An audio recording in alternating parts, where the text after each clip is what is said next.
Postpone the wedding, Alyssa said, loud enough for every person at our rehearsal dinner to hear, at least until Christopher knows what he's marrying into. The room went quiet around her. We were inside the largest cabin at Timberline Hollow.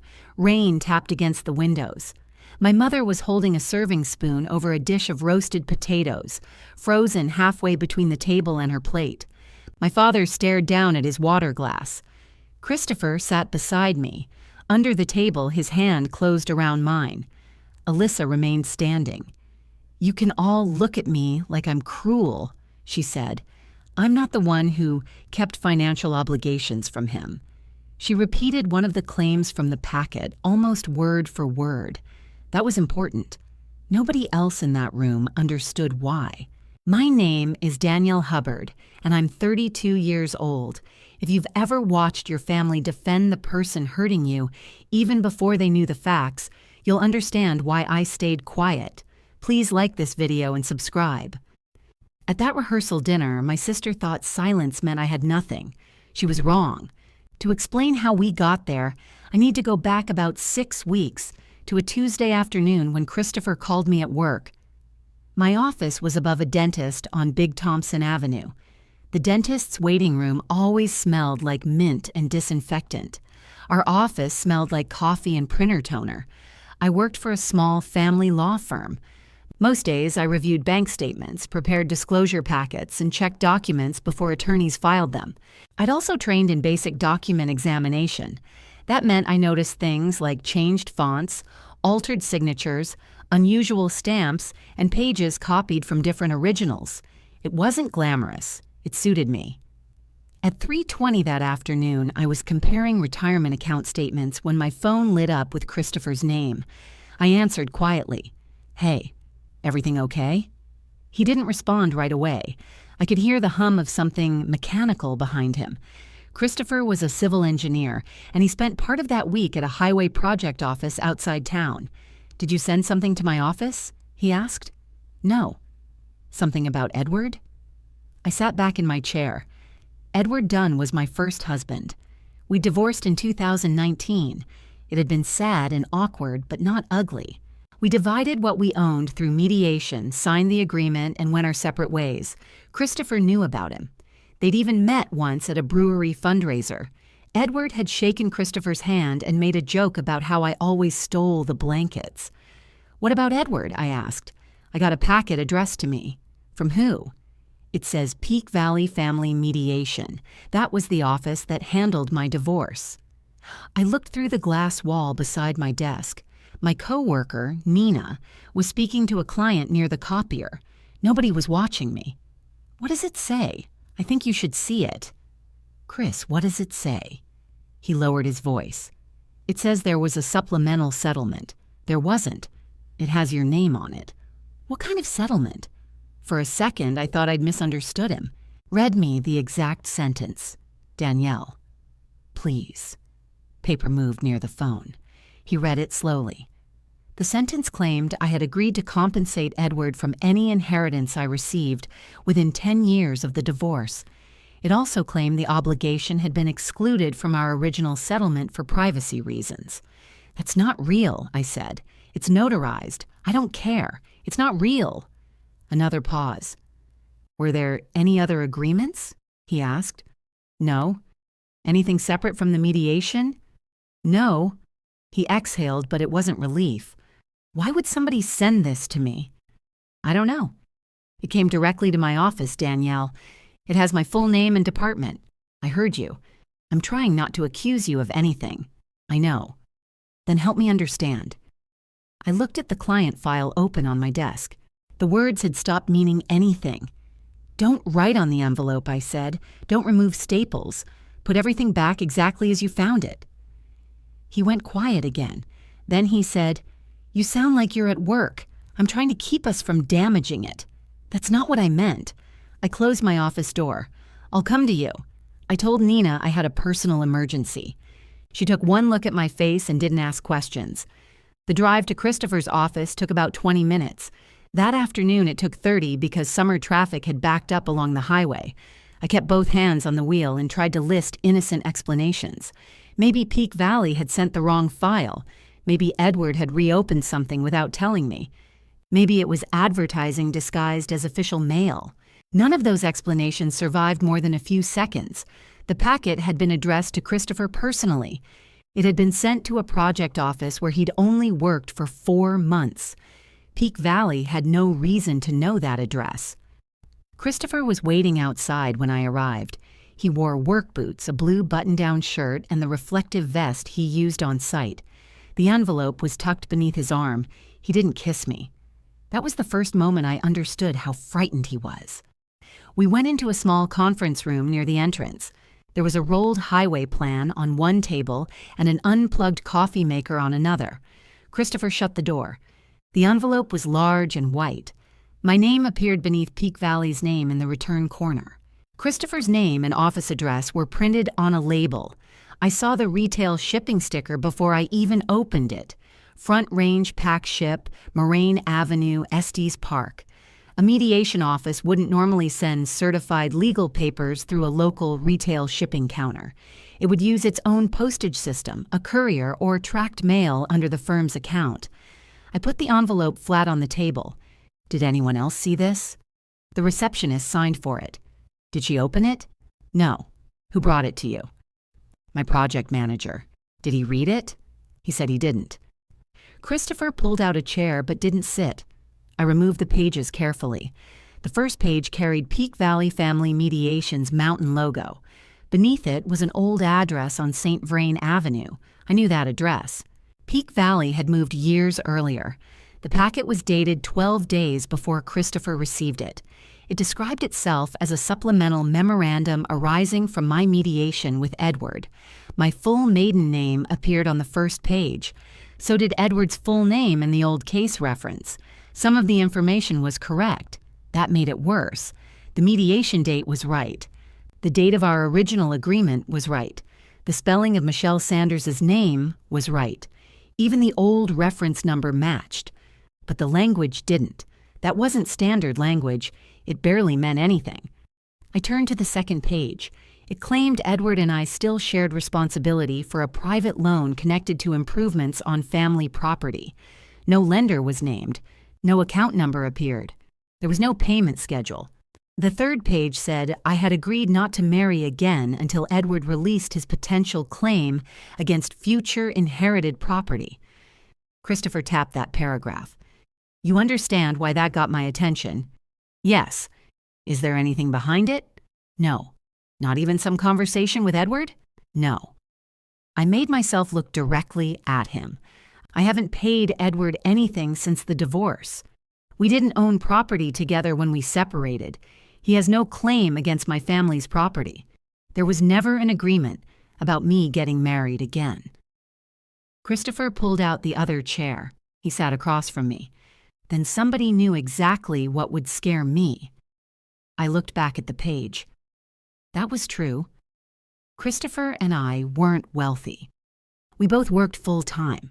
We had savings, retirement accounts, and a modest house he'd bought before we met. We'd spent months discussing how we would combine expenses after the wedding. He knew I was supposed to inherit Timberline Hollow eventually. I'd never hidden that. What I hadn't done was treat it like present money, because it wasn't. My parents still lived there. My sister ran the rentals. As far as I understood it, nothing practical would change for years. The packet suggested otherwise. It made my inheritance look immediate, complicated, and partly promised to Edward. It made me look like I had planned a wedding without telling Christopher that my former husband could reach into our finances. I examined the last page. The notary block was wrong. The wording itself wasn't illegal. It was just outdated. Most local offices had switched formats after the state updated its recommended certificates. The stamp also looked too clean. It appeared printed onto the page rather than pressed onto the original. My supposed signature sat above it. It looked close enough to fool someone who'd seen my name on a birthday card. It wasn't my signature. I make the D in Danielle with a narrow loop.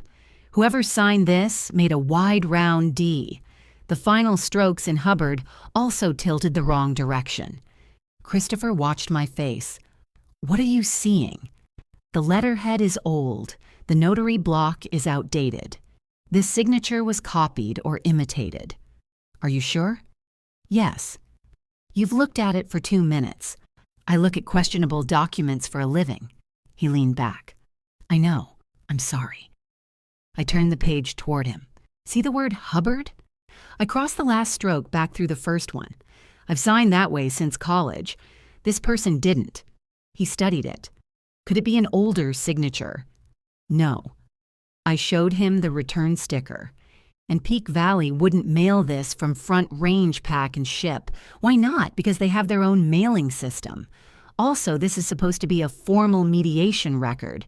Nobody would print it on retired letterhead, notarize a copy, then take it to a retail counter. Christopher rubbed both hands over his face. So it's fake. It looks fake. That's not quite the same answer. No, it isn't. He stood and walked to the window. Outside, a dump truck was reversing. Its warning alarm sounded every few seconds. I read the packet again. My first reaction had been professional. Wrong formatting. Wrong language. Wrong signature. Then I saw what the document was actually designed to do. It wasn't asking Christopher for money. It didn't tell him to contact a lawyer. It didn't threaten him. It simply gave him a reason to doubt me before our wedding. You didn't call the phone number at the bottom, did you? I asked. No. Good. Why? Because I don't know who answers it. He turned around. Who knows my work address? I don't know. Your parents? Probably. Alyssa. My stomach tightened. Maybe. That answer didn't satisfy either of us. Christopher returned to the table. Danielle, our wedding is in 6 weeks. I know. Your sister is handling half the arrangements at Timberline Hollow. I know that too. I'm not saying she did this, then don't say it. I'm asking who had the information. I placed the pages back in order. My family knew where you were working. My co-workers knew. Our friends knew. Edward? He might know the company name, not the project office. Could he have written this? No. You said your divorce was friendly. It was. Friendly divorces can still have problems. I looked at him. Edward didn't want my grandmother's property when we were married. He certainly didn't want it after we divorced. You're defending him pretty quickly. I'm giving you facts. Christopher pressed his lips together. That was unlike him. He was usually the calm one. He measured everything. When our kitchen ceiling leaked, he put a bucket under it, found the shutoff, and called a plumber before he complained. That afternoon, he looked like he wanted a clean answer immediately. I didn't have one. I need to call Michelle, I said. Now? Now. Peak Valley's office closed at 5. It was a little after 4. I called the main number from their current website, not the number printed on the packet. A receptionist answered. Peak Valley Family Mediation. This is Laura. Hi, Laura. My name is Danielle Hubbard. Michelle Sanders handled my divorce mediation in 2019. I need to speak with her about a document that appears to have come from your office. What kind of document? A supplemental settlement mailed to my fiance. There was a small silence. Could you hold, please? The hold music started before I answered. Christopher sat across from me. He kept staring at the envelope. Whoever sent this knew we were getting married at Timberline Hollow, he said. That's public information, not the part about your inheritance. That isn't in the packet directly. It says family property. So the entire thing keeps pointing in one direction. What direction? Your grandmother's place. I wanted to tell him that was ridiculous. Instead, I reread the sentence about future inherited assets. The music stopped. Danielle? Michelle said. Her voice was exactly as I remembered it. Low, calm, slightly hoarse. Hi, Michelle. I'm sorry to call unexpectedly. That's all right. Laura said someone sent your fiancé a supplemental agreement? Yes. Did it come from us? It has your letterhead and signature block. It did not come from us. She answered so quickly that Christopher heard her through the phone. I haven't sent you or anyone connected to you a document since your mediation file closed, she continued. Is Edward trying to reopen something? I don't think so. What does the document claim? I gave her the shortest version. She interrupted when I reached the inheritance language. There was nothing in your agreement about inheritance. I know. There was nothing about remarriage either. I know that too. Can you send me a scan? Yes. Send the envelope as well. Front and back. Christopher looked at me. I asked, do you still use the mountain logo with the St. Vrain address? No. We retired that letterhead 2 years ago. There it was, the first solid confirmation.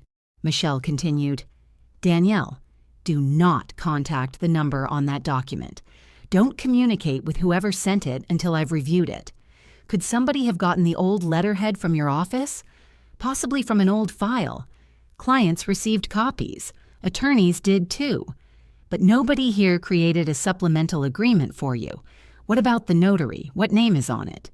I read the name. Michelle went silent. Do you know that person? I asked. No, we've never used a notary by that name. Christopher reached for a pen. I stopped him before he wrote on the packet and handed him a notepad. Michelle gave me a secure email address. She promised to look at the pages before the end of the day. When the call ended, the room felt smaller. Christopher sat down again. So now what? We scan everything.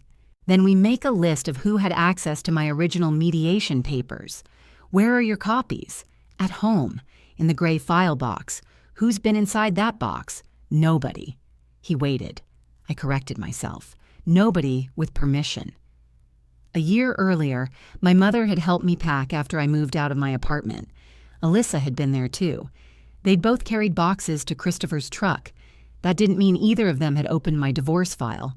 Still, the thought arrived, and I couldn't push it back out. Christopher folded his arms. Are we still getting married?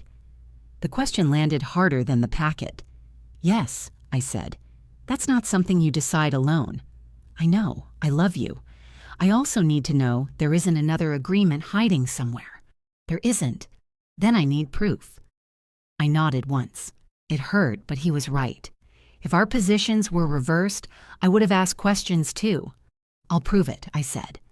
He looked down at the forged signature. And after that? After that, I find out who mailed it. We left his office separately. He had to finish a report. I drove home with the packet sealed inside a clear document sleeve on the passenger seat. The road followed the river through town. Tourists crossed between souvenir shops without watching traffic. A delivery van blocked half a lane near Moraine Avenue. When I passed Front Range Pack Ship, I slowed down. It was a narrow storefront between an outdoor clothing shop and a place that sold fudge. A red neon sign glowed in the window. Through the glass, I could see a counter, a wall of mailboxes, and a man taping a cardboard box. I almost pulled over. I didn't yet know what I would ask. At home, I put the packet on the dining table. Then I went to the hall closet and pulled out the gray file box. The plastic lid was dusty. A strip of masking tape on the side said, "Taxes and legal" in my handwriting. Christopher came home a little after 7. His shirt sleeves were rolled to his elbows. He set his keys down and looked at the box. You found it. Yes. We ate reheated pasta without speaking much. The packet remained on the table between us. After dinner, I opened the box. My divorce file was near the bottom. Michelle's old mountain logo appeared on the first page. The same logo was on Christopher's packet. I compared the two letterheads side by side. The forged version wasn't merely similar, it was a direct scan. A faint black mark appeared near the lower edge of both pages. On my original, it came from a crease in the paper. On the fake, the crease had been copied into the image. Somebody had used a page from my own file. Christopher saw it too. That mark is identical, he said. Yes. Who had this box?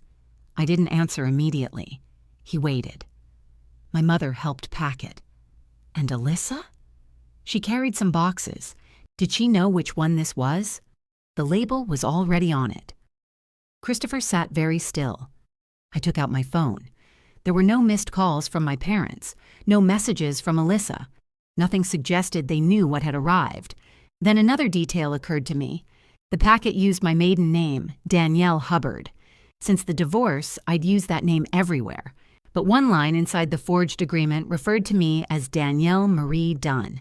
the exact version shown only in the caption of my old mediation documents. Whoever made it hadn't guessed. They had held my file. I put my phone face down. Christopher said, "You're thinking about your sister. I'm thinking about everyone who could have seen this." That's not what I said. No. Has Alyssa ever tried to stop the wedding? Not directly. What does that mean? I looked toward the dark kitchen window. 3 months earlier, Alyssa had asked me an odd question while we were standing outside Timberline Hollow's garage loft. At the time, I'd barely noticed it. Now I could hear her exact words. "What happens to the cabin situation once you get married?" I hadn't known what she meant. I'd told her nothing changed. She had looked at me for a long second. Then she'd smiled and said, "Good. That's what Mom told me." I had laughed when she said it. What cabin situation? You know, Mom and Dad living here, me running everything, guests coming through. I'm getting married, not closing the property. She'd relaxed so quickly that I remembered it now. At the time, I thought she was worried about the wedding disrupting her rental schedule. We were using the largest cabin for the reception, and Alyssa had blocked it from guests for 4 days. She'd complained about the lost bookings twice. Christopher got up from the table. "Call her." "Who?" "Alyssa." "No." His eyebrows lifted. "If I call her now, I have to tell her what we found. I don't want to tell anyone until I know more." "Why not?" "Because whoever did this will start explaining. I want the facts before the explanation." He looked at me for a moment. Then he nodded. "All right." I put the original divorce file in one clear sleeve and the forged packet in another. I photographed the copied crease with my phone. Then I wrote down every difference I'd noticed: old address, retired letterhead, false notary, imitated signature, copied mark from my original file, no lender information, no case filing stamp, no contact information that matched Peak Valley's current office. Christopher watched me work. "You've done this before?" he said. "Not when my own name was on it." I scanned every page on our home printer. I saved the files to my laptop and a flash drive, then emailed a copy to myself. The envelope went into a larger plastic protector. Christopher leaned against the counter. "Is all that necessary?" "I don't know yet." That was the honest answer. I wasn't building a case. Not then. I was keeping someone else from deciding what had happened. Michelle called at 8:15. "I reviewed it," she said. This did not come from my office. Christopher and I were sitting on opposite ends of the couch.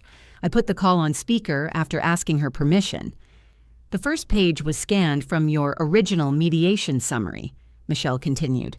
"I can see the crease you mentioned. The signature block with my name was lifted from another page. Whoever assembled this combined at least 2 documents. Can you tell which ones?" "The opening page came from your summary. My signature block appears to come from the acknowledgement we signed at the end of mediation. I found that page in my file." Michelle was right. The spacing around her name matched. So did a tiny dark spot beside the word mediator. Christopher moved closer. "Could somebody outside the office have both pages?" he asked. "Yes," Michelle said. "Danielle and Edward both received complete copies." "Anyone else?" "The attorneys who reviewed the final agreement. Possibly anyone either client showed the file to." I asked, "Is the notary real?" I searched the state database. There is a notary with that name, but the commission number on your packet doesn't match. Could the name have been copied from somewhere? Easily. It appears on public records. Christopher asked, "What should we do?" Michelle took a breath. "If this was used to demand money, I'd tell you to contact law enforcement immediately. Right now, it appears designed to misrepresent Danielle's legal obligations. That is still serious. Preserve the original. Don't confront anyone you suspect." I looked at Christopher when she said that. "Would your office give me something in writing?" I asked. "Yes. I'll prepare a letter tomorrow confirming the document is not part of your mediation file. I can also provide a clean copy of your actual agreement." "Thank you." "Have you spoken to Edward?" "Not yet." "You should. If his documents were used, he needs to know." I hadn't spoken to Edward in almost a year. The last time was about a tax form that had gone to his old address. After the call, I found his number. Christopher said, "Do you want me here?" "Yes." Edward answered on the fourth ring. "Danielle, hi. Is everything okay? I need to ask you something strange." "That sounds promising." His attempt at humor made the conversation easier. "Did you send Christopher documents about our divorce?" "No." The answer came without hesitation. "Did you send anything to Peak Valley?" "No. Why would I? Someone mailed Christopher a fake supplemental agreement." Edward didn't speak for several seconds. "What kind of agreement?" I explained the claims. When I got to the part about inherited property, he made a short, disbelieving sound. "I signed away any possible interest in family gifts," he said. "That was in the real agreement." "I know. And there wasn't any family property loan." "I know that too." "Is my signature on this thing?" "Yes." "Does it look real?" "Not to me." He swore quietly. Christopher shifted beside me. I asked, "Do you still have your mediation file?" "I think so. It's in a cabinet in my office. Has anyone had access to it?" "Not that I know of." "Did my family ever ask you about the divorce agreement?" "No." He paused. "Actually, your mother asked me one question after we separated." "What question?" "She asked whether I could make a claim against anything you inherited later." I sat forward. "When was this?" "Before we signed. Maybe a week before mediation." "What did you tell her?" "That I didn't want anything from your grandmother." "Was Alyssa there?" "No. It was over the phone. My mother had never told me about that call. Christopher wrote something on the notepad." Edward continued, "Danielle, I need you to send me a copy." "I will. If someone's using my name, I want it documented that I didn't agree to this. That's why I called." He became quiet again. Then he said, "For what it's worth, I'm sorry this got dropped on Christopher." "Thank you." "And I'm sorry someone used our divorce to do it." That sentence stayed with me after we hung up. Our marriage hadn't worked. Still, the divorce belonged to us. We'd handled it carefully because neither of us wanted to turn 3 difficult years into a permanent fight. Someone had gone into that history and rearranged it for a new purpose. Christopher took the phone from my hand and set it down. "Your mother asked about your inheritance before the divorce." "Apparently." "Why? I don't know. Did she think Edward wanted Timberline Hollow?" "She thought everyone wanted something from Alyssa." He frowned. "What does that mean?" I closed the file. Growing up, Alyssa's problems arrived first. They were louder and had deadlines. If she forgot a school project, my father drove to a craft store before breakfast. If she spent her rent money, my mother called it a budgeting mistake and transferred more. If I needed help, the first question was whether I'd tried to handle it myself. Usually I had. The pattern followed us into adulthood. When Alyssa left a job at a resort after arguing with her manager, my parents said the manager had targeted her. When she stopped paying on a car my father had co-signed, he blamed the lender for not being flexible. I once asked my mother why Alyssa never had to fix what she broke. She'd said, "Your sister feels things more deeply than you do." I was 28 then, old enough to hear the insult inside the compliment. Yvonne was the only person in the family who didn't organize herself around Alyssa's reactions. She expected both of us to show up on time. She paid us the same amount for cleaning cabins. If one of us made a mistake, she named it without turning the conversation into a referendum on our character. When I was in college, I came home one summer and helped her replace inventory sheets for the rentals. We sat at her kitchen table with a calculator, a stack of receipts, and 2 mugs of tea. "You're good at finishing dull things," she told me. It didn't sound impressive. Coming from her, it was. Years later, when she named me as the eventual heir to Timberline Hollow, my parents treated it like an administrative choice. I was the organized daughter. Alyssa was the daughter who lived more freely. Nobody said Yvonne might have trusted me more. After Yvonne died in 2023, my father and mother remained at the property under her trust. Alyssa moved into the garage loft the following year and started managing the guest cabins. I didn't object. At that point, I lived across town. I had my career in Christopher. The cabins needed someone nearby, and Alyssa liked hospitality work. My parents spoke as though the arrangement would continue forever. I suppose I believe them. Christopher tapped the closed file. "Do you think your mother made this?" "No," you answered fast. "My mother avoids paperwork. She can barely attach a file to an email. She could have helped someone. Maybe. Do you want to ask her about the call to Edward?" "Yes." "When?" I checked the calendar on my phone. My parents hosted dinner every Thursday at Timberline Hollow. It had started while Yvonne was alive. After she died, Valerie kept it going. Tomorrow. Christopher's expression changed. "We're just going up there?" "We were already expected. And you're bringing the packet?" "A copy." He thought about it. "What are you going to ask?" "I'm going to ask who opened my divorce file. That's direct. I don't want them rehearsing answers." He nodded slowly. That was my first deliberate decision. I wasn't going to call my mother privately. I wasn't going to ask Alyssa in a way that let her adjust her story before anyone else heard it. I would put one question on the table. Then I would watch who answered it. The next day, Michelle emailed her letter before noon. It was brief. Peak Valley had not created, approved, notarized, or distributed the supplemental agreement. No such document existed in my official file.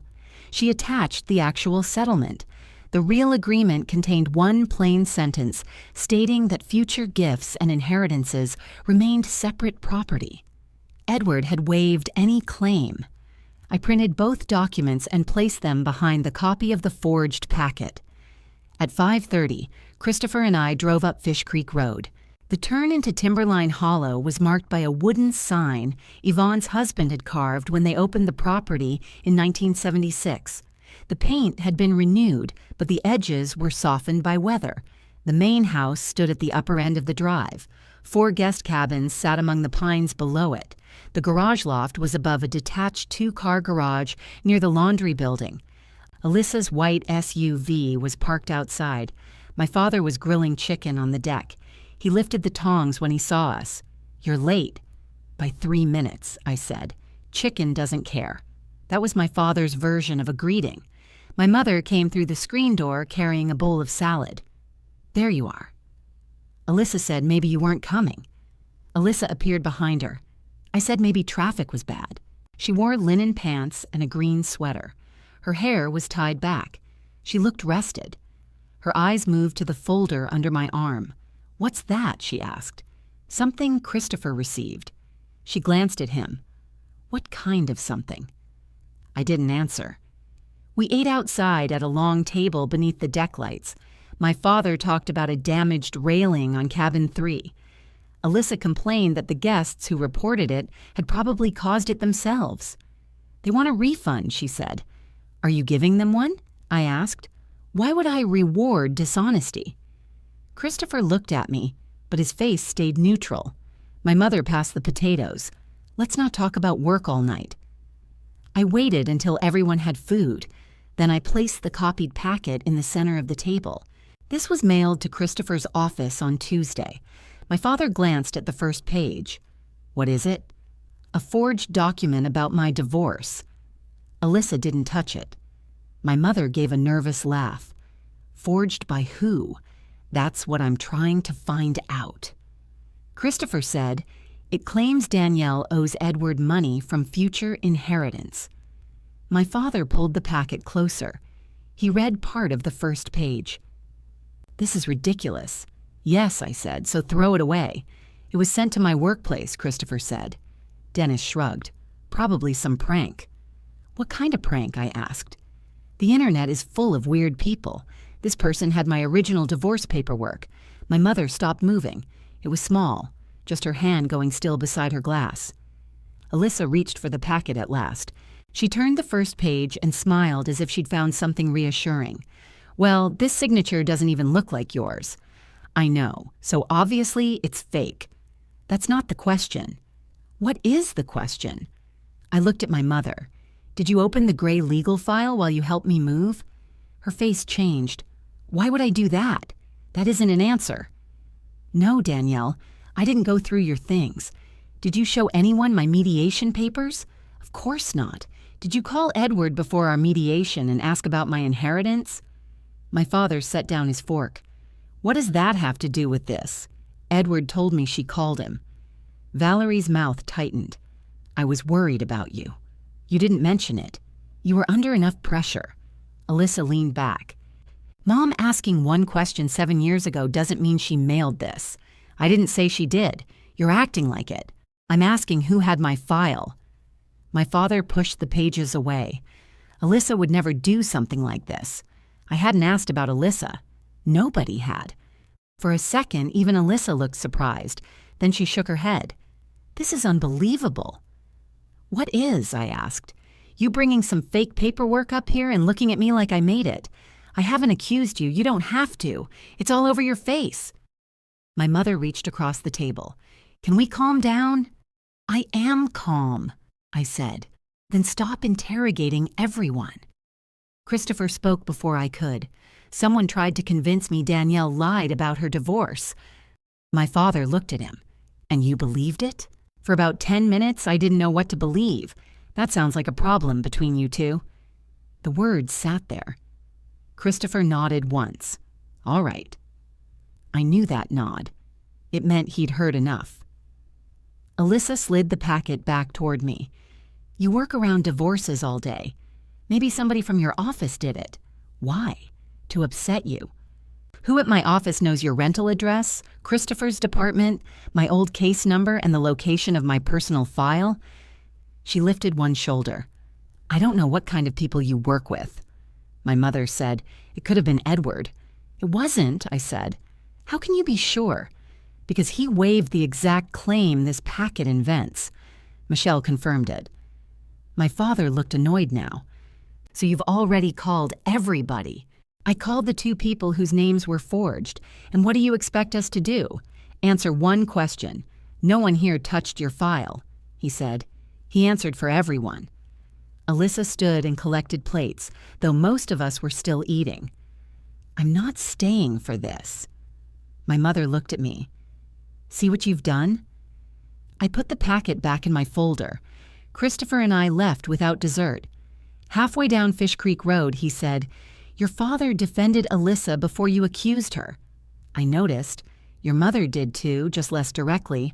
I noticed that as well. Do you believe them? I watched the dark trees pass outside my window. I believe they want me to stop asking. When we reached town, I asked Christopher to turn onto Moraine Avenue. Front Range Pack Ship was still open. You want to go in now? He asked. Yes. What are you hoping they'll tell us? I don't know. But that sticker is the one part of the envelope that didn't come from my divorce file. The clerk behind the counter wore a name tag that said Tyler. He looked up from a stack of shipping labels. Can I help you? I placed the envelope on the counter without letting go of it. This was mailed from your store. I'm trying to confirm the transaction date. Tyler examined the sticker. I can tell you what's printed there. I can read that. I need to know whether your system shows a matching shipment. He looked at me more carefully. Are you the sender? No, I'm connected to the contents. I can't release customer information. I'm not asking for a name. He glanced toward the office behind him. What happened? The envelope contained a forged, notarized document. His expression changed. He pulled the envelope closer, then entered the tracking number into his computer. Christopher stood beside me without speaking. Tyler read the screen. This went out on June 2nd. That matches the postmark, I said. Yes. Was it brought to this counter? I can't give you customer details. Was a notary service included in the transaction? He looked at the forged packet visible through the sleeve. Then he checked the screen again. I need to be careful about what I say. I understand. He lowered his voice. Our log shows a notarized mailing went out on that date under this transaction number. Christopher's hand settled against the counter. I asked, do you keep a record of the person who requested notarization? We're required to. For how long? The journal is permanent. Other records vary. What about security video? Tyler looked toward the ceiling camera. 90 days usually. June 2nd had been less than 2 weeks earlier. I took one of the store's business cards from the holder.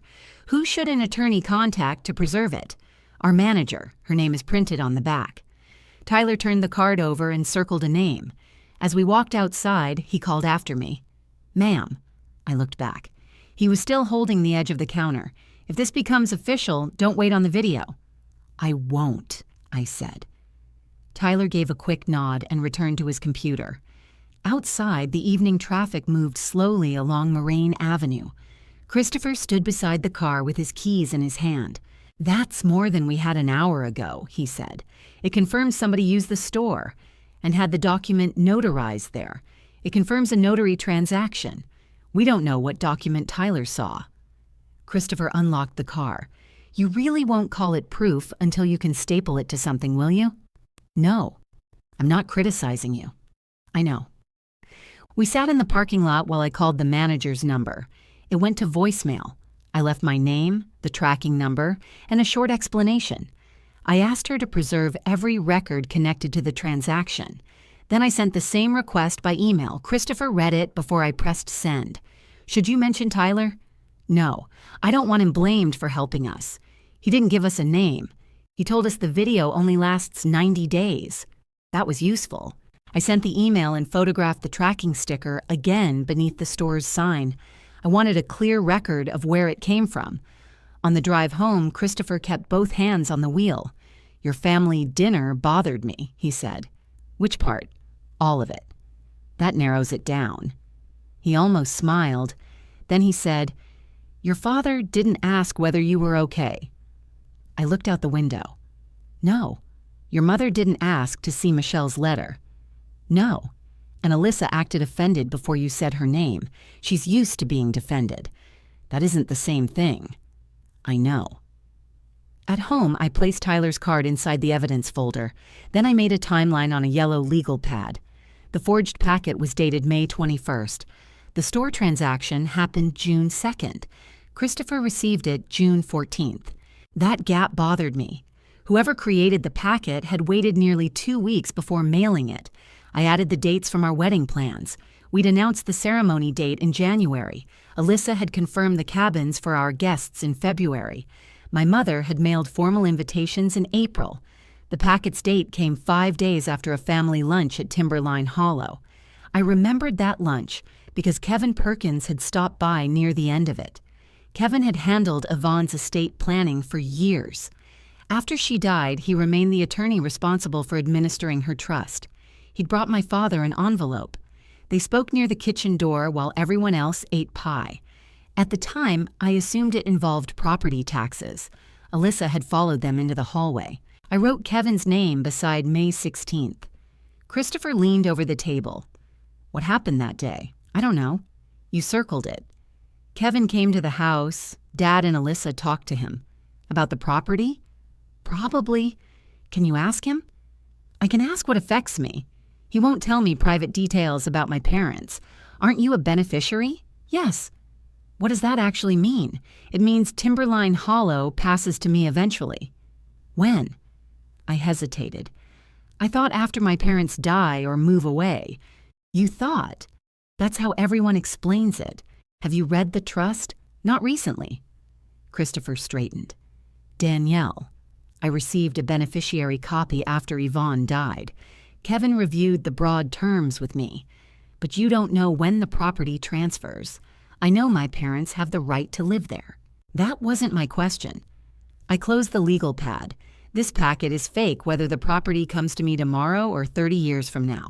Yes, but the person who created it cares about your inheritance. We should know why. He was right. I didn't like that he was right, because it opened a part of the problem I hadn't wanted to touch. The forged packet wasn't only about my divorce. It tied the divorce to Timberline Hollow and the wedding. Someone had selected those subjects on purpose. I found my beneficiary copy in the same gray file box. It was thick, clipped inside a blue cover. I set it beside the divorce file. Christopher reached for it, then stopped. "Do you want to read it alone?" "No." We started at the beginning. The first pages contained names, dates, and definitions. I knew enough from work to understand most of it, but trust documents weren't my specialty. Yvonne had named me as the outright beneficiary of Timberline Hollow. Dennis and Valerie received a life estate, which gave them the right to live there and use the property under certain conditions. I remembered that part. The next section referred to a terminating event listed later in the document. The language looped through 2 other paragraphs and an attached property schedule. Christopher ran a finger beneath one sentence. What does this mean? I'm not sure. You read documents like this every day. I read divorce disclosures. This is an estate trust. Can Kevin explain it? Yes. Call him tomorrow. I looked toward the window. The lights in the house across the street had gone dark. Chris, if this points back to my family, the wedding becomes part of the dispute. I think it already is. He said it quietly. I looked at the folder, then at the trust. Are you asking to postpone? I'm asking whether you'd tell me if you were scared to find the answer. I am scared. Good. I frowned. He shook his head. I don't mean good that you're scared. I mean thank you for saying it. He sat across from me. I'm not canceling anything tonight. I'm also not pretending someone didn't mail this to my office. We need an answer before we stand up in front of everyone. An answer about whether the packet is real? We have that. Then what answer? Who wanted me to believe it? I looked down at my hands. We may not be able to prove that before the wedding. Then we decide what to do when we know what we have. It was reasonable. It still felt like the person who mailed the packet had managed to place a chair at our kitchen table. The next morning, my mother called before I reached work. Are you busy? I'm driving. Your father barely slept. I waited. He's very upset about last night. About someone forging my name? About the accusations? I didn't accuse him. You accused the family. I asked who opened my file. You came to dinner with a folder like we were all suspects. One of you had access to the source document. Danielle, listen to yourself. Traffic slowed near the intersection. I put the phone on speaker and set it in the cup holder. Did you tell Alyssa about your call with Edward? That was years ago. That isn't an answer. My mother sighed. We talked about everything back then. You were getting divorced. We were worried. Did you show her my mediation papers? No. Did she help you pack the gray box? I don't remember. She did. Then why are you asking? I want to know whether she opened it. Alyssa says she didn't. When did you ask her after you left? Of course. My one question at the table had become a private family meeting after I walked out. What exactly did she say? She said she carried boxes. She didn't look inside. Did Dad ask her? We all talked. What else did you talk about? My mother went quiet. Then she said, whether having the wedding at Timberline Hollow is still a good idea. The car behind me honked when the light changed. I drove through the intersection. Why wouldn't it be? You made Alyssa feel unsafe in her own home. She feels unsafe because I asked about a file. She feels accused. So she wants to cancel my wedding? No one said cancel. What word did you use? Maybe move it. To where? I don't know. A hotel? One of the lodges. In 5 weeks? You're the one creating tension. I gripped the steering wheel. My mother continued in a softer voice. Your father thinks some space might help. The invitations list Timberline Hollow. People understand changes. We have guests staying in the cabins. Alyssa hasn't finalized every booking. That was new. I pulled into my office parking lot but didn't get out. She told me the cabins were blocked in February. There are regular guests to consider. What regular guests? I don't know her business details. Then why did you say the bookings weren't final? Another silence. My mother hated being caught between 2 versions of a story. Not because she disliked dishonesty, but because she disliked choosing which version to defend. Just call your sister, she said. What am I supposed to tell her? That you're sorry. For what? For making a serious accusation without proof. I didn't accuse her. You took Christopher into her home and questioned her. It's your home. She lives there. So do you. That isn't the point. It was very much the point, though I didn't understand how yet. I said, the wedding remains scheduled. You need to talk to Alyssa. I need to talk to Kevin." My mother's voice sharpened. "Why?" "To review the trust." "What does the trust have to do with this?" "I don't know." "That's why I'm reviewing it. Kevin is busy. I'll let him tell me that." She ended the call without saying goodbye. When I entered the office, Nina was filling the copier with paper. "You look like someone canceled Christmas," she said. "Just the venue for my wedding." She stopped. "Wait, really? Maybe?" 5 weeks before, apparently asking who forged my signature made the property uncomfortable. Nina stared at me. "I don't know what that means." "Neither do I." I went into my office and shut the door. There was an email from the front range manager. She acknowledged my preservation request, but said the store couldn't release customer records without consent, a subpoena, or a formal legal demand. She confirmed that relevant records would be preserved while the matter was reviewed. That was helpful but limited. I forwarded it to my personal account. Then I called Kevin's office. "I need an appointment as soon as he's back." "What is this concerning?" "Yvonne Hubbard's trust." There was a brief pause while she typed. "He can see you Monday at 9:30. I'll take it." After I hung up, I opened my messages and searched Alyssa's name. There were thousands of texts. Most were ordinary. Dinner times, cabin questions, requests to pick up groceries for our parents. I searched the word wedding, then inheritance, then cabin. A message appeared from March. Alyssa had sent it at 11:47 at night. Random question: "What happens to the cabin situation once you get married?" My response came the next morning. "Nothing, as far as I know." "Why?" She'd replied immediately. "Just planning ahead. Mom says everything stays the same." I took screenshots. Then I scrolled upward. 2 weeks before that message, she'd asked whether Christopher and I planned to file our marriage certificate immediately or wait until after our honeymoon. At the time, I joked that we weren't important enough for the county clerk to hold a ceremony over it. Now the question looked different. I printed both exchanges. At lunch, Christopher met me at a sandwich shop near my office. He arrived carrying a cardboard tube of project plans and looked tired. I slid the texts across the table. He read them twice. "Why did she ask about filing the certificate?" "I don't know. Is that a normal question?" "No." "What did you tell her?" "That we'd file it right away." His jaw tightened. "Then she asked about the cabins." "Yes, before the forged packet was dated, about 2 months before." Christopher placed the printouts flat on the table.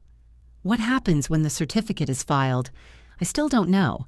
Your mother reacted when you said you were calling Kevin." "Yes. And now the venue might disappear." "Yes." He looked toward the counter while a server called an order number. "We can move the wedding," he said. "I know. I don't want the property deciding whether we get married. Neither do I. But I'm not walking into that place with your family controlling the doors." I folded the printouts and put them away. "I have a meeting Monday. And until then?" "Until then, we don't tell them what I found." That afternoon, Alyssa called twice. I let both calls go to voicemail. Her first message was brief. "Mom says you're threatening to drag Kevin into this. Call me before you make everything worse." The second came 20 minutes later. Her voice sounded calmer. "Danielle, I'm trying to protect the wedding. I need the final guest list and the cabin deposits by tomorrow. If I don't have them, I have to release the rooms." There had never been cabin deposits. Yvonne had never charged family to stay at Timberline Hollow. I checked the guest spreadsheet.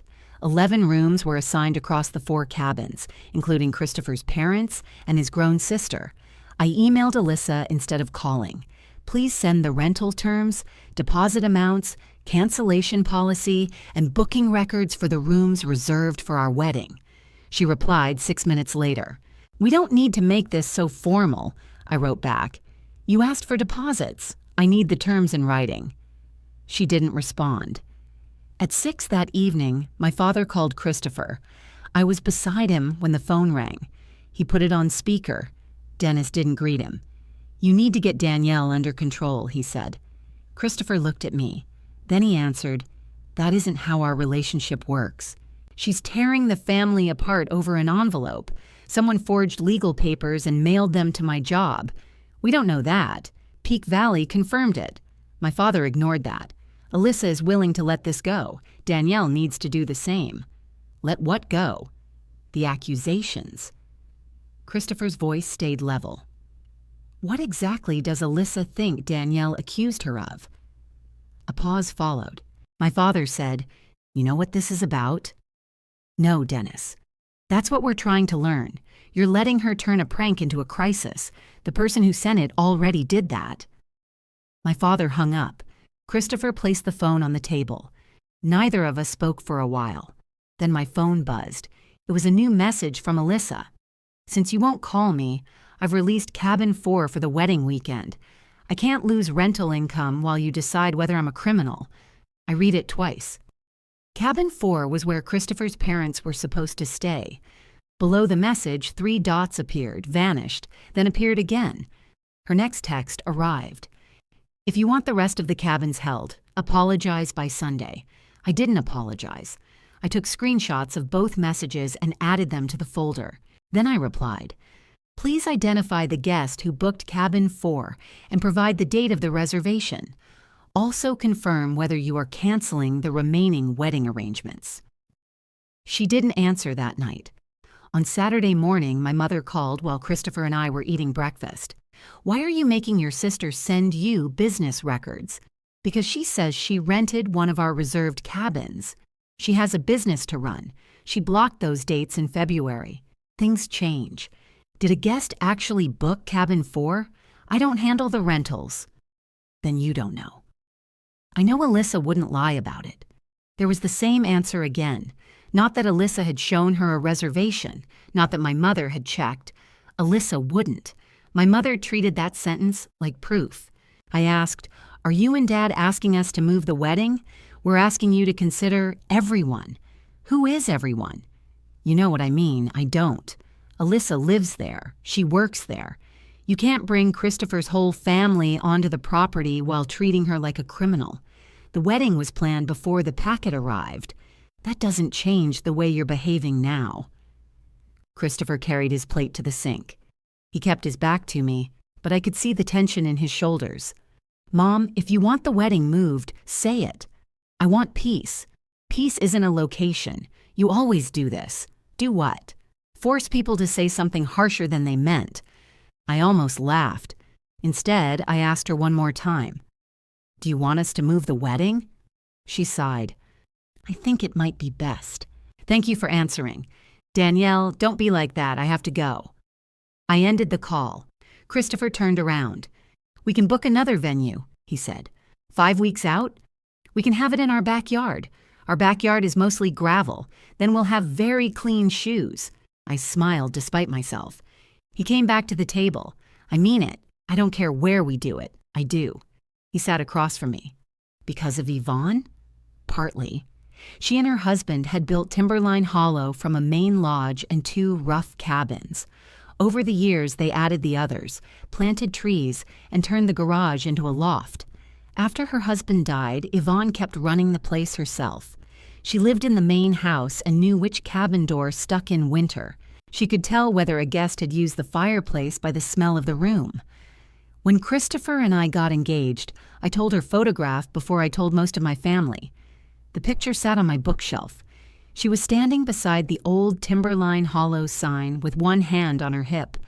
I'd wanted the wedding there because she had made the place feel steady. Now my sister was using the cabins to demand an apology. "I don't want Alyssa deciding whether I'm allowed to marry there," I said. "She may control the reservations. She doesn't own the property." "Who does right now?" That was the question waiting for Monday. We spent the weekend making backup arrangements without announcing them. Christopher found rooms at a lodge closer to town for his parents and sister. The lodge would hold them until Tuesday without a deposit. I called our caterer and asked whether they could work at another location. They could, but we would lose part of what we'd paid if we changed the date. By Sunday afternoon, Alyssa still hadn't provided a rental record for Cabin 4. Instead, she sent a group message to me, Christopher, and our parents. Since Danielle refuses to resolve this privately, I need everyone to understand I can't guarantee a smooth event. I'm being asked to work for free while being investigated by my own sister. My father replied first. You've done more than enough. My mother added a heart beneath his message. Christopher read the exchange over my shoulder. She wants you to argue in the group. I know. What are you going to say? Nothing. I saved the message and put my phone away. That evening, I read the trust again. The phrase upon the filing of a valid certificate of marriage appeared in the section about my parents' life estate. I'd missed it the first time because the next sentence referred to a termination schedule in another section. I marked both pages with sticky notes. The language seemed clear when I connected them, but I didn't trust myself to interpret it without Kevin. I slept badly. On Monday morning, I arrived at Kevin's office 12 minutes early. His office occupied the second floor of a stone building near the center of town. The reception area had dark wood furniture and framed photographs of Rocky Mountain National Park. Kevin came out at 9:30 carrying my email printout. I read what you sent, he said. Come in. His office looked almost unchanged from the day he reviewed Yvonne's trust with me after her death. The same green banker's lamp sat on his desk. The same framed photograph of Kevin and Yvonne at a charity picnic rested on a shelf. I placed my beneficiary copy on the desk. Before we discuss the forged packet, I need you to explain this section. He opened the trust to my sticky note. I watched his face as he read. This concerns the termination of your parents' life estate. I understand that much. What is your question? What happens when I get married? Kevin looked up. The life estate terminates. The answer was so plain that I thought he might have misunderstood me. Immediately? Upon the triggering event. Which is what? The filing of your marriage certificate. I sat very still. My parents told me the property stayed with them for life. It remains available to them for life unless one of the listed events occurs. What other events? Permanent abandonment, an attempt to transfer their interest, serious waste of the property, or your marriage. Why my marriage? Yvonne wanted Timberline Hollow to pass to you when you established a new marital household. I was already divorced when she signed this. Yes. She meant if I married again. Yes. I turned the document toward myself, and then what happens? Full title transfers to you. The life estate ends.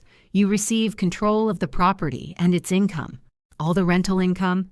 Yes. What happens to Alyssa's rental business? Kevin removed his glasses. What rental business? I stared at him. Timberline Hollow Rentals. I'm aware that she coordinates some bookings. She has a business name. She lists the cabins online.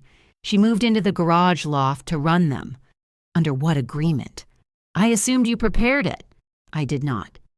That was when the conversation changed. Until then, I believed I was dealing with a forged packet and a family that didn't want questions. I thought the property was background. It wasn't background. My wedding changed who controlled Timberline Hollow.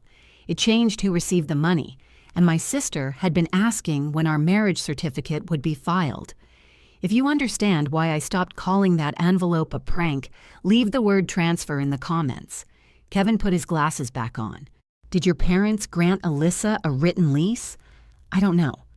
Was the trustee notified that she moved into the loft? You're the trustee. Exactly. I felt heat rise into my face. You didn't know she lived there? I knew she used the loft when she was managing guests. I did not know she had established it as her permanent residence. She's been there since 2024. That was not disclosed to me. What about the rental income? Your father reports limited guest income each quarter. It offsets maintenance and property taxes. How limited? Kevin opened a file on his computer. For the last quarter, he reported $3,400 in gross rental receipts. I thought of the booking calendar I'd seen on Alyssa's laptop. Summer weekends were often full. Even in slower months, she talked about couples coming for hiking trips and anniversary stays. $3,400 for 3 months? Yes, that can't be right. Why? One cabin rents for more than $200 a night during summer. I'm aware of the market rates. There are 4 cabins. Your father's reports show occasional family use and limited short-term rentals. Alyssa told me last month she had 3 check-ins on one Friday. Kevin's expression tightened. Do you have access to the booking records? No, she handles them. Where are payments deposited? I don't know. He made a note. What exactly did the forged document say about Timberline Hollow? It didn't use the name. It referred to family property and future inheritance. And it challenged your ability to remarry? It claimed I agreed not to marry until Edward released an inheritance claim. Kevin leaned back. Whoever drafted it understood that marriage mattered. Did my parents know? They received full copies of the trust. Did Alyssa? She is not a beneficiary of Timberline Hollow, so she did not receive a beneficiary copy from me. That doesn't answer whether she knew. No, it doesn't. He turned to his computer and searched his calendar. Your sister attended one annual property review with your parents last year. I discussed operating expenses, insurance, and their obligations under the life estate. I did not provide her the entire trust. Did you discuss my marriage? Not at that meeting. Did she ever ask? Kevin stopped typing. His eyes moved toward me. I need to review my call notes. Why? Because I remember a question about timing. From Alyssa? I don't want to rely on memory. He opened a digital folder and scrolled. I waited while he read several entries. Then he turned the monitor slightly away. Not to hide it from me exactly. More from habit. She called my office in April, he said. What did she ask?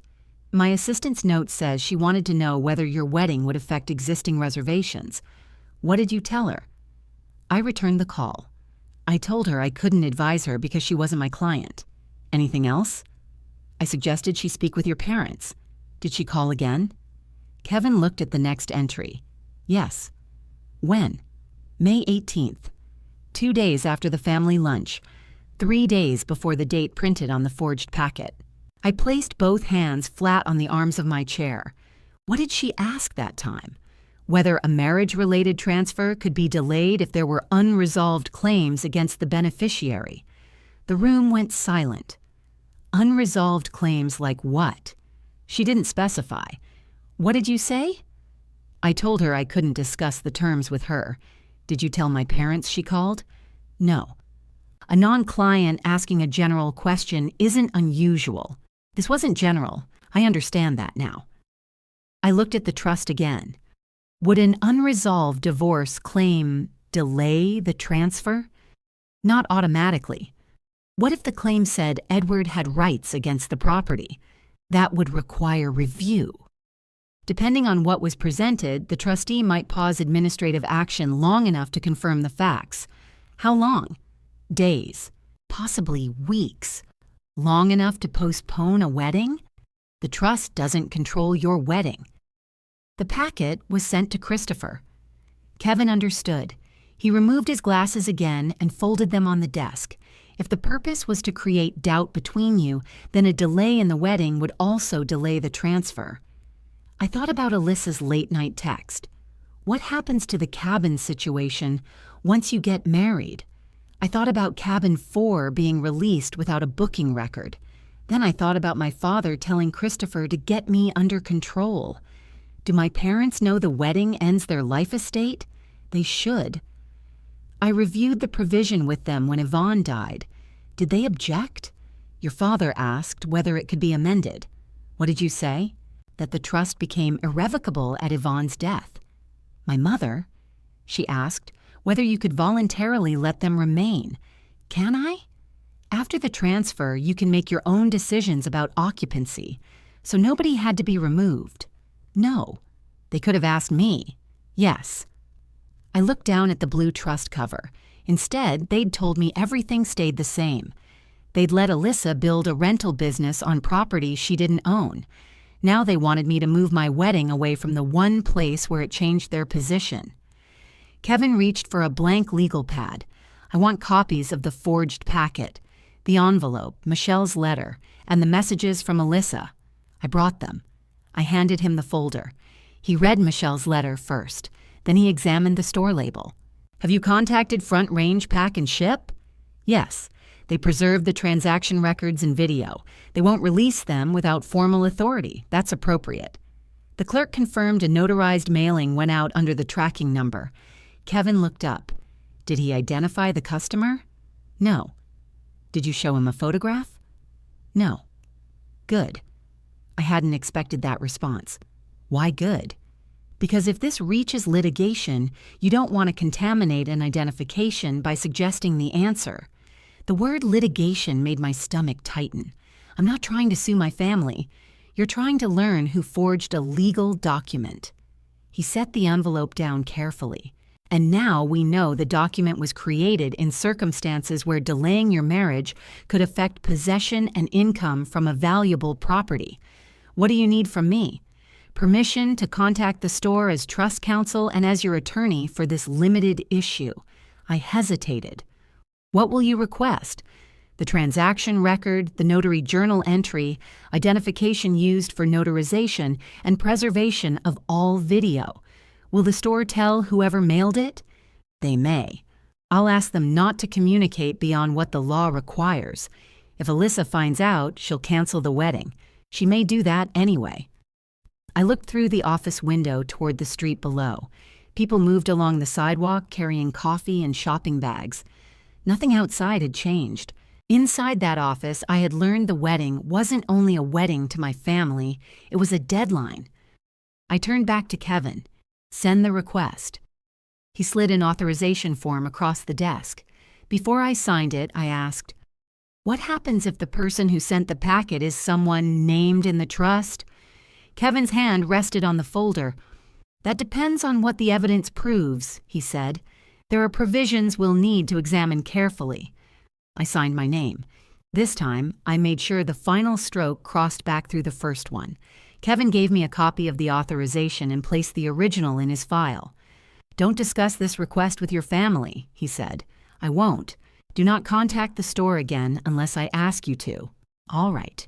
And if anyone offers you an agreement about Timberline Hollow, send it to me before you respond. That last instruction seemed oddly specific. Why would they offer me an agreement? Because your parents know the transfer is approaching. If they haven't prepared properly, they may try to settle their position with you privately. They've had 3 years. Yes. Kevin closed the folder. People often confuse having time with being ready. Christopher was waiting for me at a coffee shop 2 buildings away. He had arranged to start work late so we could speak before he drove to the project office. I sat across from him and explained the trust exactly as Kevin had explained it to me. He listened without touching his coffee. When our marriage certificate is filed, the property transfers to you? Yes. And you didn't know? I knew I inherited it eventually. I didn't understand that the wedding triggered it. Your parents knew. Kevin reviewed it with them. Alyssa knew enough to ask him about delaying it. Yes. He looked toward the window. That makes me sound like I'm marrying you into a property transfer. No, it doesn't. It will to your family. They already know when we got engaged. That isn't what I mean. I reached across the table. You didn't know the terms until right now. I know. So do I. He turned his hand beneath mine and held it. What do you want to do? Get married? And the property? I want accurate records before I make any decisions. About your parents staying? About everything. He nodded. I don't want them saying I pushed you. They'll say whatever helps. His eyes shifted back to mine. That sounded practiced. It is. By lunchtime, my father had left 2 messages. The first said Kevin had sent an unreasonable demand for rental records. The second said I was humiliating my mother. Neither message mentioned the forged packet. My mother called just after 3. What did you tell Kevin? The truth. He's asking for every receipt since Alyssa started helping. Then send him the receipts. Do you understand how much work that is? It should already exist. This isn't one of your office files, Danielle. It's a family property. It's also a trust asset. She lowered her voice. You've changed since you got engaged. That line was almost comforting. It was so familiar. When I received a promotion, I'd changed. When I stopped lending Alyssa money, I'd changed. When I asked my parents to call before coming to my apartment, I'd changed. Change was what my family called the moment I stopped being convenient. "What records does Dad have?" I asked. "Plenty." "Then Kevin's request should be easy. Alyssa puts everything she earns back into the cabins. How much does she earn? It isn't about money. Then what is it about? Her home, her work, her whole life." There it was, though my mother still wouldn't say the number. "Did Alyssa know the wedding ended your life estate?" "She knew things could change." "That isn't what I asked. We didn't sit around discussing your trust. Kevin has notes from her calls." My mother became completely silent. I'd said more than I intended. "What calls?" she asked. "You should ask Alyssa." "Danielle." I have to go. This time, I ended the call first. That evening, Alyssa emailed me a document titled Family Continuity Proposal. It wasn't written by an attorney. The formatting changed halfway through, and one paragraph used a different font. Christopher read over my shoulder. What does she want? 5 years. The proposal said that, regardless of any future title change, Alyssa would remain the exclusive rental manager for 5 years. She would continue living in the garage loft without rent. She would retain all booking fees and receive 60% of net rental income. My parents would remain in the main house without responsibility for taxes, insurance, or major repairs. I would pay those. At the bottom, Alyssa had written that signing before the wedding would remove uncertainty and help restore family trust. Christopher read that sentence twice. She forged a packet about you hiding financial obligations, and now she sends you financial obligations. We still can't prove she forged it. No. But she's negotiating like she knows the deadline. I forwarded the proposal to Kevin. He replied a few minutes later. "Do not sign or respond. This was not prepared or approved by my office." The next morning, Alyssa sent a text. "I'm trying to give you a fair solution. Ignoring me won't make this go away." I saved it without answering. Kevin called Wednesday afternoon. "Can you come in at 4? "Yes. Bring your laptop." "Why?" I received the first production of rental records. The word production made the family business sound more organized than it was. When I arrived, 3 stacks of paper covered Kevin's conference table. My father had provided bank statements from the property maintenance account. My mother had provided handwritten expense sheets. Alyssa had sent a spreadsheet labeled Timberline Hollow Rentals. Kevin pointed to the spreadsheet. "This is supposed to cover January of last year through last month." It listed guest initials, cabin numbers, dates, and payments. Most months showed between $1,000 and $1,600 in gross income. "That's false," I said. "How do you know?" "Because I've seen more guests than that. Seeing guests isn't an accounting method." "I know." I opened my laptop. Timberline Hollow Rentals had its own public website. Alyssa had built it using a standard booking service. 4 cabin pages displayed nightly rates, photographs, reviews, and availability calendars. I selected the previous summer. Many past dates appeared unavailable, but that could mean bookings, personal blocks, or maintenance. Kevin said, "Can the service export reservations? If you own the account." "We don't." "Maybe the reviews can confirm stays." I opened the review page. Each entry showed a month, cabin name, and guest's first name. There were dozens. Alyssa's spreadsheet showed 12 stays during the same period. The public reviews alone confirmed 29. Kevin compared the dates. "Print this page to PDF." I did. Then I searched my old messages with Alyssa. She often texted when she needed help carrying supplies or meeting a late guest. "Cabin 2, checking in today. Can you drop clean towels? 3 arrivals Friday. Mom is panicking about parking again. Couple in cabin 4 extended through Thursday." I matched the messages to months with little or no income on her spreadsheet. Kevin made notes without speaking. One message from the previous September mentioned 7 separate stays. Alyssa's spreadsheet listed 2. "This confirms activity," he said. "It doesn't confirm payment amounts. What did the bank statements show? Very little. Most payments never entered the property account. Where did they go?" Alyssa says guests paid her business directly and she deducted management expenses before sending the balance. "What balance?" Kevin slid a page toward me. Alyssa had made irregular transfers into the maintenance account. $400 one month, nothing the next, $700 after that. Beside each transfer, my mother had written rental contribution. Kevin, the rates on the website start at $185 a night. I saw that. Even the stays confirmed by reviews would produce far more. Yes. Did she provide statements from her business account? No. Why not? She says the account contains private business activity. The cabins are the business activity.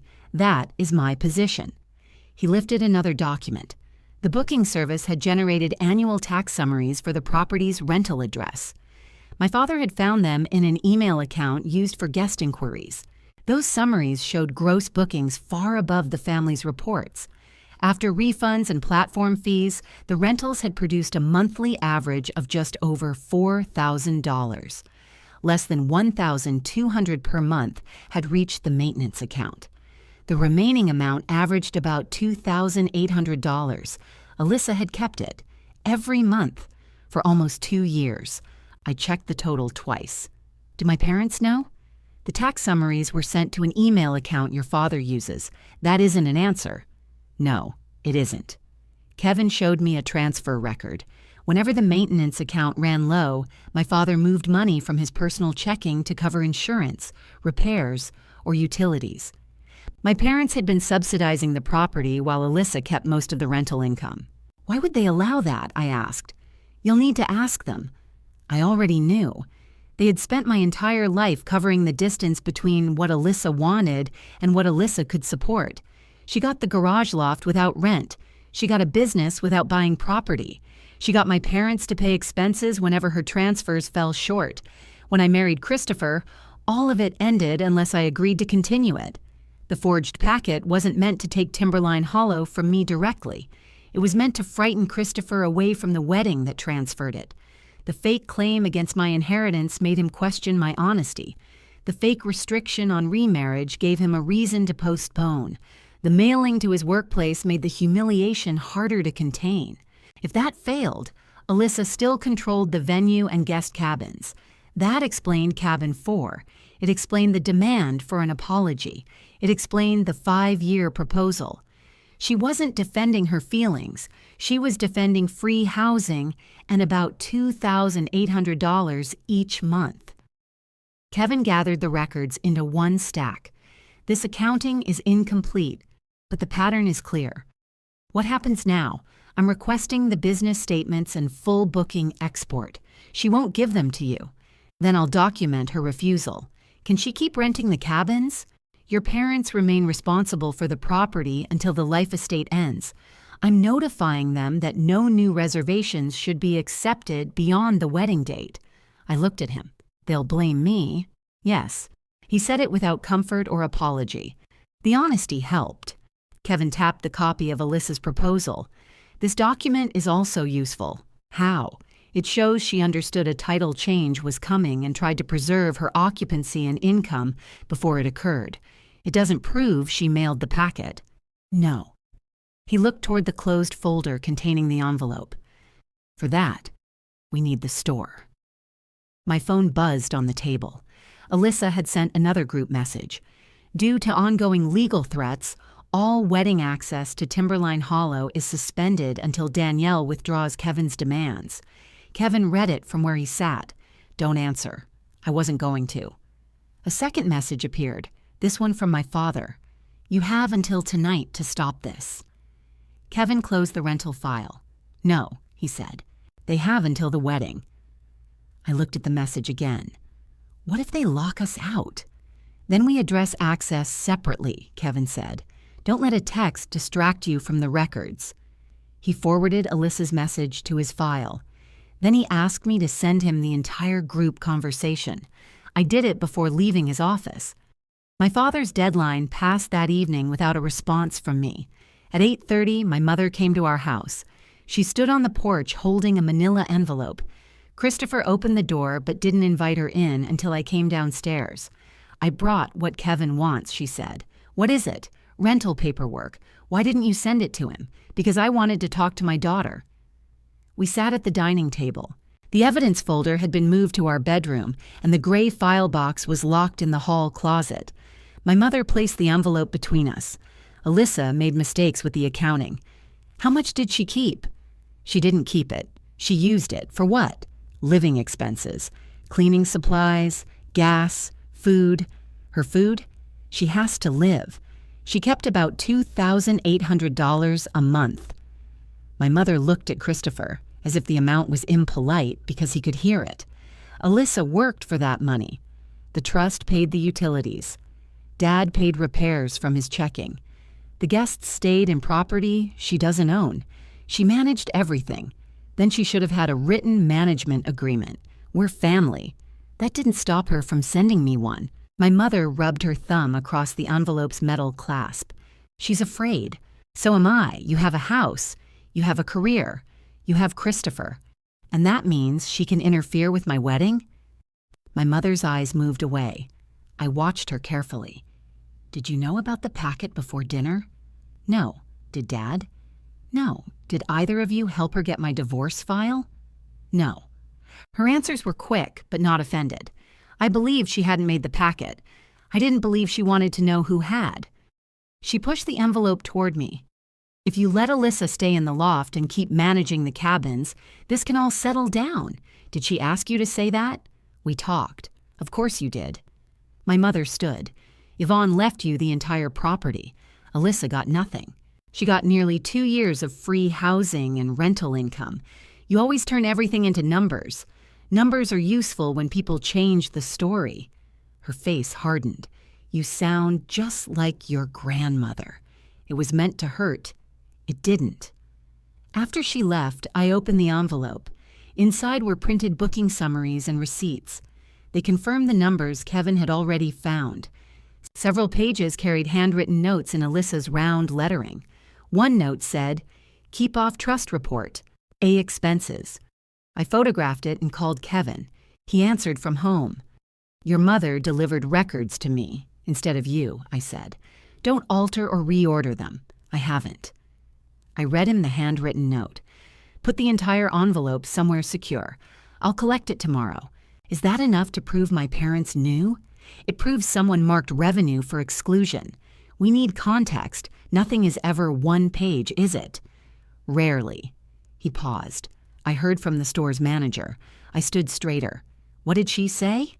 She reviewed my preservation request with the company's owner. Their notary is an employee, and the transaction was performed under the store's notary bond. Meaning? They have their own exposure if someone used that counter to authenticate a forged document. Will they release the records? They'll allow an inspection tomorrow if you authorize me to provide them a copy of the packet. Yes.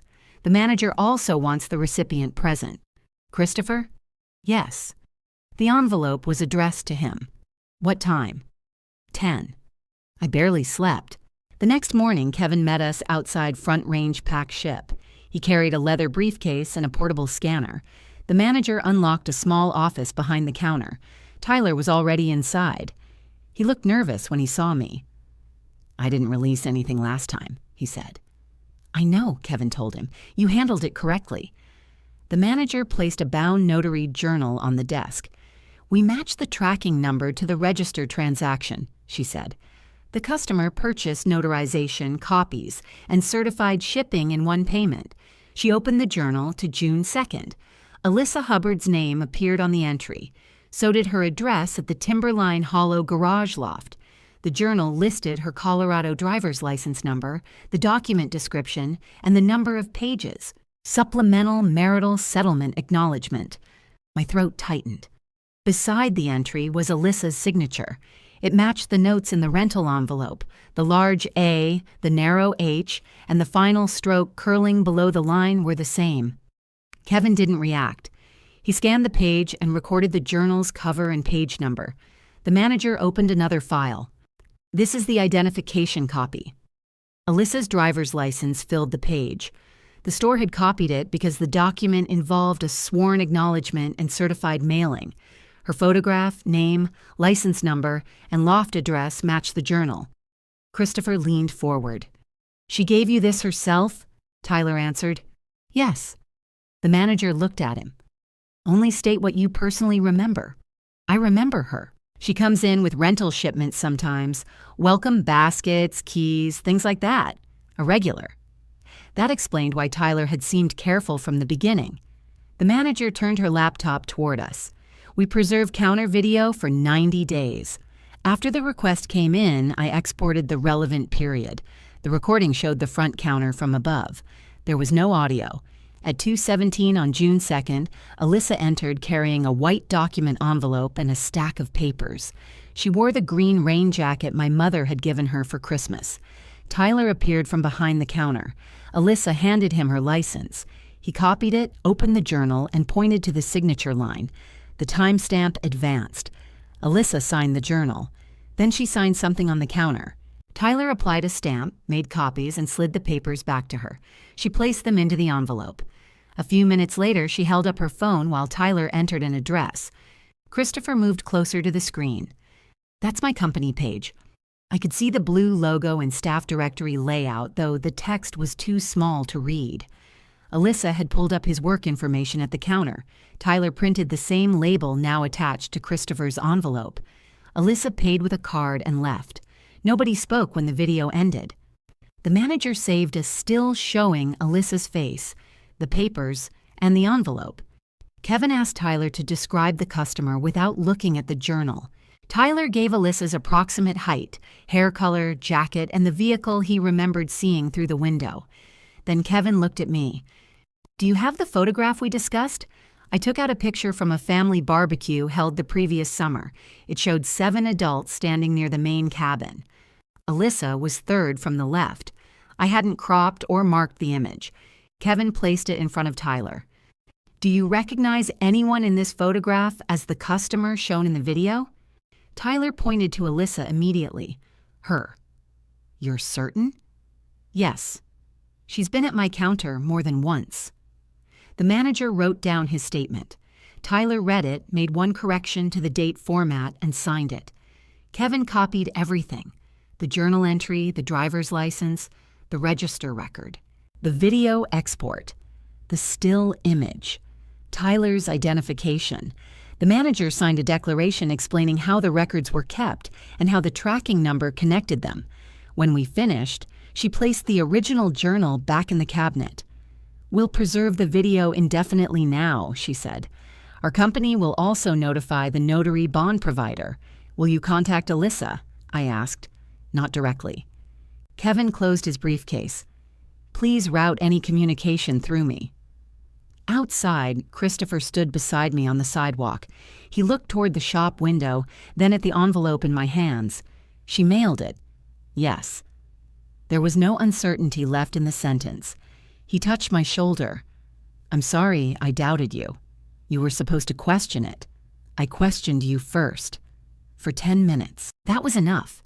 I didn't tell him it hadn't felt like only 10 minutes. I said, You stayed. He nodded once. So what do we do with this? We take it back to Kevin's office. Kevin was waiting near his car. There is one more part you need to understand, he said. We followed him back to the stone building. In his conference room, he opened Yvonne's original trust to a section near the end. The heading referred to interference with administration and transfer. Kevin translated it plainly. Any relative who deliberately obstructed a required transfer lost every property benefit claimed through the trust or through another beneficiary. That included occupancy, management rights, rental income, and any informal permission granted by the life tenants. I read the paragraph myself. Yvonne put this in. She did. Why didn't I notice it? It's a standard protective provision.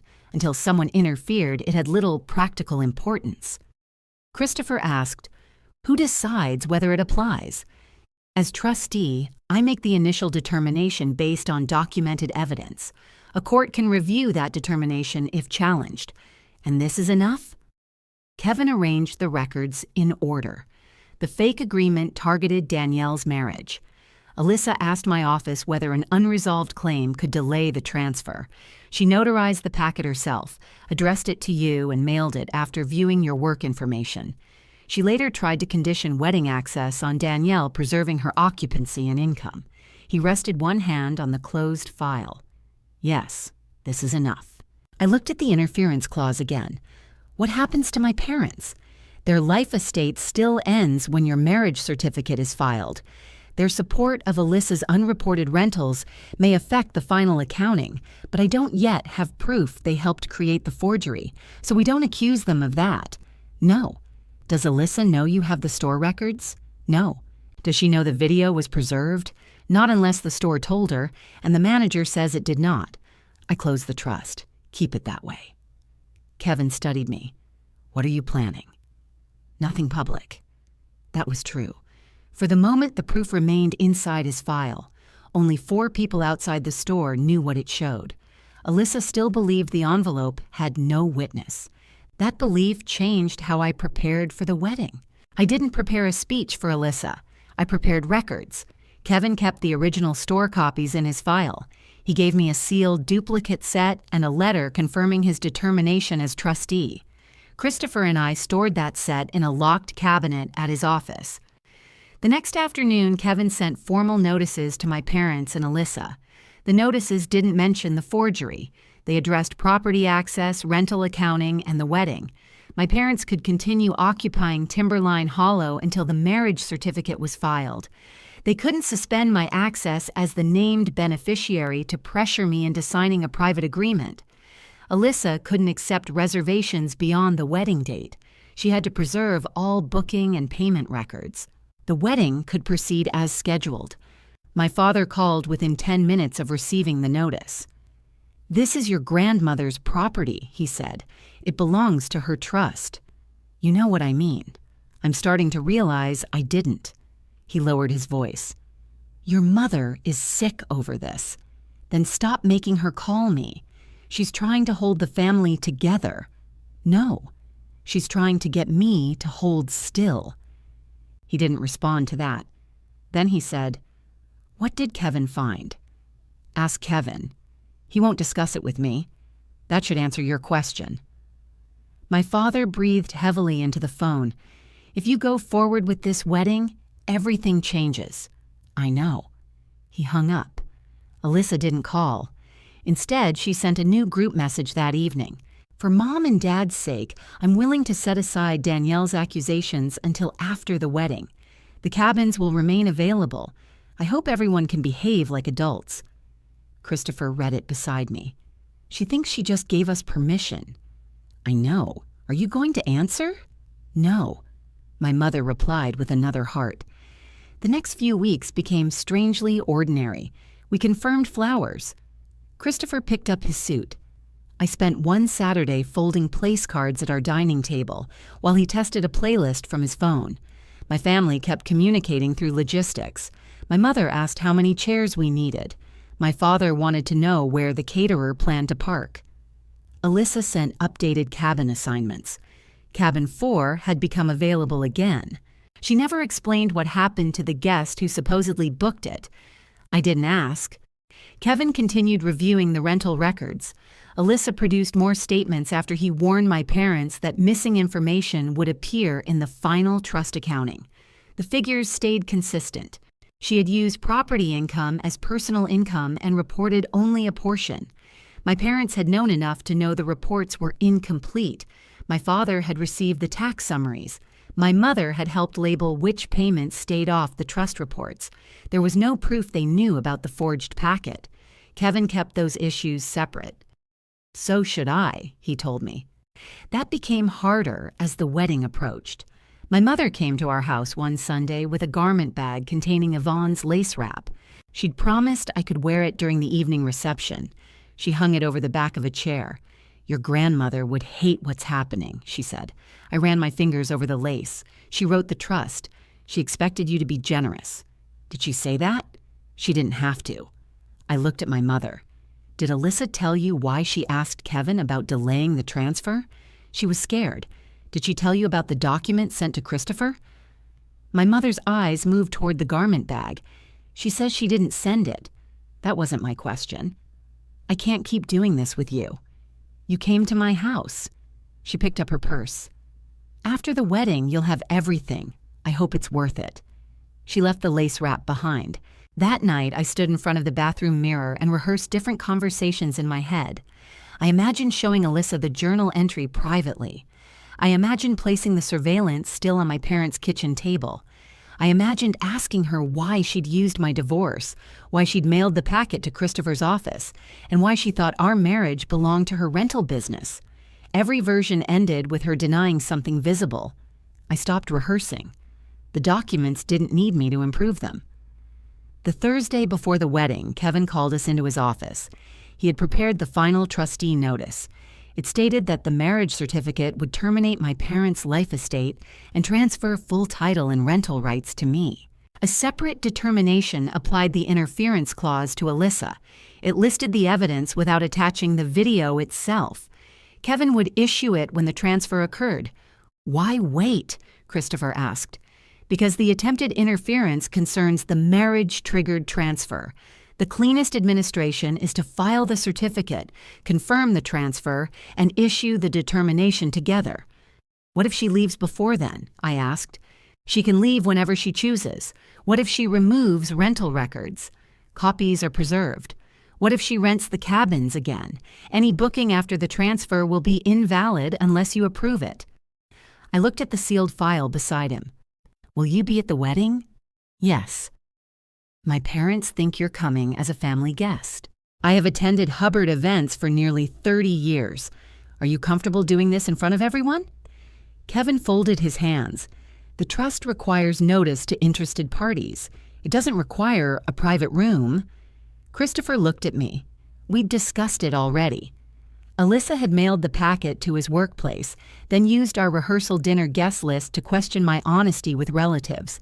My parents had pressured us in group messages and tried to make the venue conditional. They had chosen the setting. I want the notice given after the certificate is signed and filed, I said. Kevin nodded. That's what I'll do. Friday afternoon, we drove to Timberline Hollow for the rehearsal. The weather had turned cool. Low clouds covered the mountains, and rain began while the caterer unloaded trays. Alyssa stood beneath the deck awning directing people toward the cabins. She wore the same green sweater she'd worn at the family dinner when I first showed them the packet. When she saw me, she smiled. Big weekend. Yes. Are we calling a truce? I'm here to get married. That isn't what I asked. It's the answer I have. Her smile thinned. She handed me a clipboard with the cabin assignments. I put Christopher's parents in cabin 4 after all. What happened to the other booking? They canceled. Did they get their deposit back? Her eyes held mine. Don't start. I was just asking. No, you weren't. Christopher's parents arrived before she could continue. Alyssa changed immediately. She hugged his mother and carried one of her bags up the path.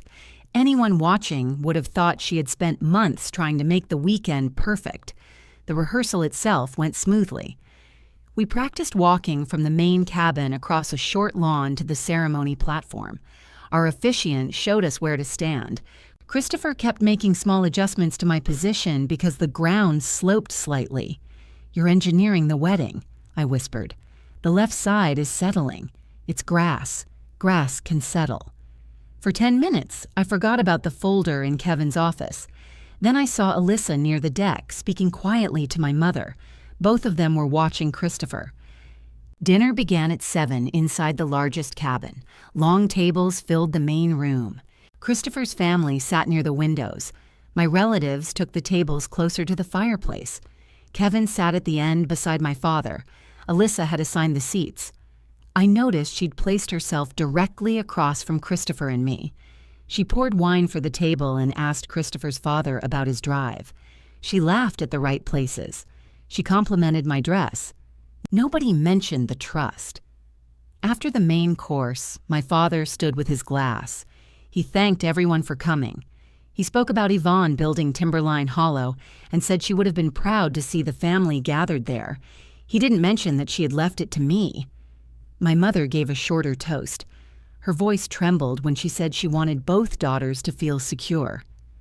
Alyssa looked down at her plate. Then Christopher's sister stood and told a funny story about the first time Christopher tried to cook for me.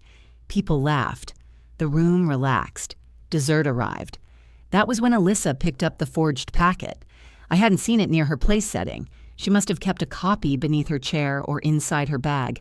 She placed it on the table. Christopher's hand found mine. My mother whispered, "Alyssa, not now." Alyssa stood.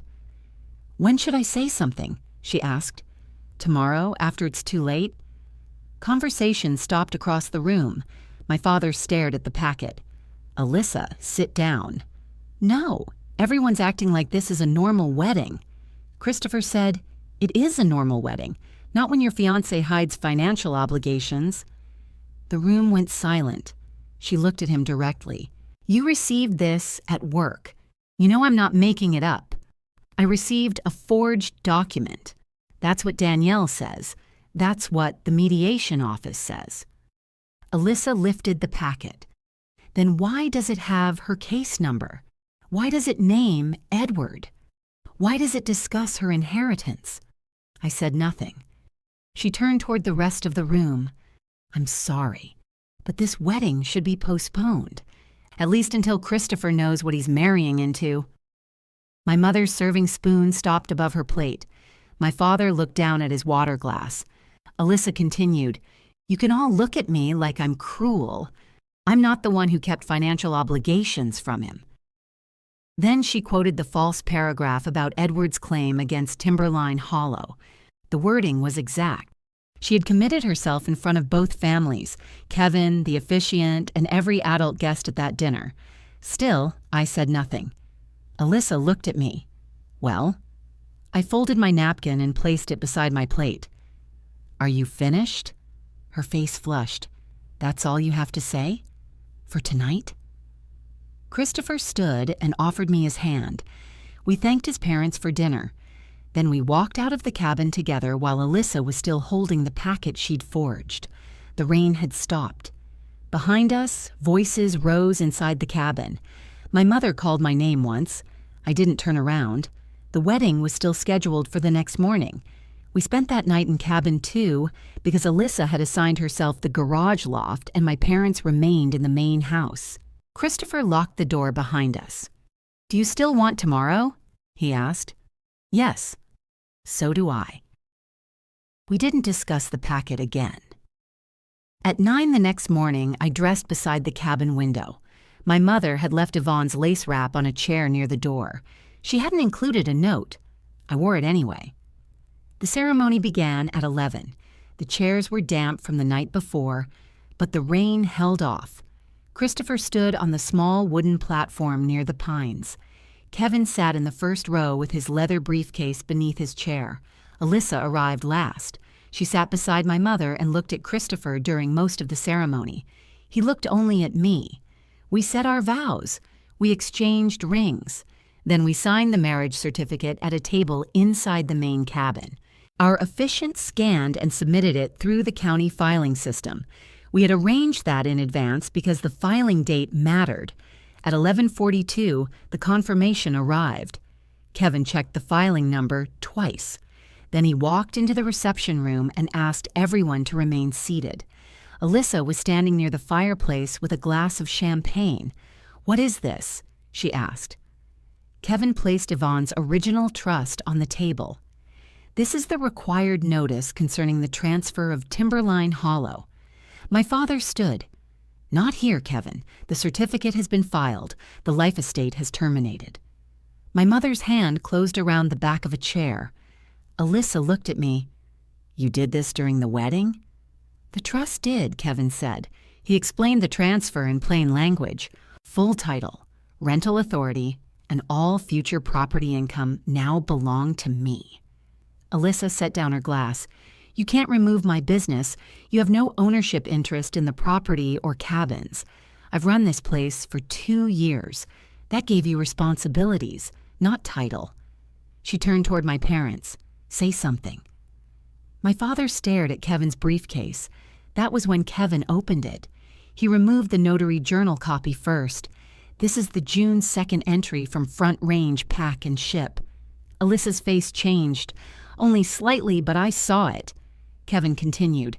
The customer presented a Colorado driver's license and signed this journal before notarizing a document described as a supplemental marital settlement acknowledgement. He held up the identification copy. This is the identification provided. My mother sat down. Alyssa said, "Anybody could have used a copy of my license." The clerk observed the customer and knew her from previous counter visits. Kevin placed the signed statement beside the journal. "Tyler Vargas identified you from an unmarked family photograph. He also identified you from the store's preserved counter video." Christopher connected Kevin's laptop to the television mounted near the fireplace. The recording began. Everyone watched Alyssa enter the store in her green rain jacket. They watched her hand Tyler the papers. They watched her present her license, sign the journal, and place the notarized packet into the envelope. They watched her show Christopher's company page on her phone. Then Tyler printed the address label. The same label remained on the original envelope inside Kevin's file. By then, the truth was simple enough to say in one breath. My sister mailed my fiance a forged split packet. The postal clerk knew her from the counter video. Alyssa looked around the room. That doesn't prove what was in the envelope. Kevin displayed the register record. The page count matches, the document description matches, the tracking number matches the envelope Christopher received. The scanned packet also contains your handwritten changes in the margin of the store's retained notary copy. She hadn't known the store retained that page. Her mouth opened, then closed. My father said, "She was scared. She made a mistake." Kevin looked at him. She created a false legal document, used 2 forged signatures, notarized it, and mailed it to interfere with a trust transfer. My mother whispered, "We can handle this privately." "No," Christopher said. "You had that chance." Kevin opened the trust to the interference clause. He explained that Alyssa had deliberately tried to obstruct the marriage-triggered transfer. Under Yvonne's instructions, she forfeited every benefit she claimed through the property. Her occupancy ended. Her rental authority ended. Every future dollar of cabin income was mine. The conclusion was immediate. Alyssa looked at me. "You're throwing me out at your wedding? I didn't forge anything at your wedding. I have nowhere to go. You had 5 weeks to think about that." My father moved toward me. "Danielle, be reasonable." Kevin stepped between the table and him. "Dennis, your life estate has ended. You and Valerie also failed to report substantial rental income and allowed unauthorized occupancy. Danielle is not required to continue either arrangement." My father stopped. That was the end of their comfortable assumption that I would inherit the property but never control it. Alyssa left before lunch. She packed clothing, a laptop, and 2 suitcases into her SUV. Kevin supervised while she returned the cabin keys and the rental account passwords. She drove away from Timberline Hollow in the same green jacket she'd worn in the video. My parents stayed through the afternoon, but neither spoke to me again that day. The county investigation came later. The store reported the false notarization to its bond provider and turned over the records. Alyssa eventually accepted a plea agreement related to the forged acknowledgement. She received probation, community service, and an order barring her from using my name or Edward's in any financial or legal document. Edward provided his real signature records without hesitation. The rental accounting took another 3 months. Kevin confirmed that Alyssa had kept a little over $64,000, while my parents paid many property expenses themselves. I didn't recover all of it. Pursuing every dollar would have cost more than it returned. I recovered the booking deposits that belonged to future guests. Then I closed Timberline Hollow Rentals under Alyssa's control and reopened the cabins through a professional local manager. My parents moved into a small rental near Loveland. I gave them 30 days, paid for 1 moving truck, and nothing more. My mother called that cruelty. I reminded her that Kevin had explained the trust 3 years earlier. She stopped calling. Dennis contacted me 6 weeks after the wedding. He asked to meet at a diner outside Estes Park. He looked older than he had at the wedding. He stirred his coffee until it went cold. "I knew Alyssa kept some money," he said. "I didn't know about the packet. I believe you." He looked relieved too quickly. That doesn't excuse what you did know. His spoon stopped. I thought I was protecting your sister. You protected her from consequences. You didn't protect her from becoming someone who thought forgery was a solution. He looked down at the table. I failed you.